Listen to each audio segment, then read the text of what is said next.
আসসালামু আলাইকুম ভিউয়ার্স। তো আমি কথা বলি, কথা বলার পরে ফুলের বাগিচায় আসলাম, আসার পরে তো আসসালামু আলাইকুম। ফুলের আঙ্কেল চাষির ভালো কাছ আছেন? থেকে আমরা কিছু শুনলাম যে ফুলের বাজার তো এবার আঙ্কেল আপনি যে কেমন চাষ যাচ্ছে। করতেছেন, আপনার তো গত বছরের থেকে এবছরে আপনার আঙ্কেল আয় কেমন বলতেছে হচ্ছে? যে হ্যাঁ, গত বছরের বছরের আয় থেকে কম। কম। আসলে আপনার এবছর আয় কম হওয়ার কারণটা কি? এবছর আয় হওয়ার কারণটা একটাই, দেশের এই যে পরিস্থিতি বুঝিয়ে, দেশের যে পরিস্থিতি এই পরিস্থিতি জি। কথা দেখানো হচ্ছে না।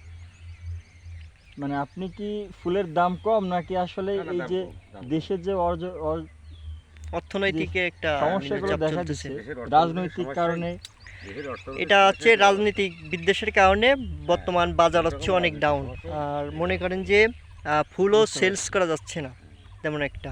না, না, আর দিবস, বিভিন্ন প্রকার দিবস ছিল, তো সেগুলো তেমনভাবে পালন করা হয় না, যার কারণে দিবাসগুলো ফুলের পালন হয়নি ভালো মতো। হ্যাঁ।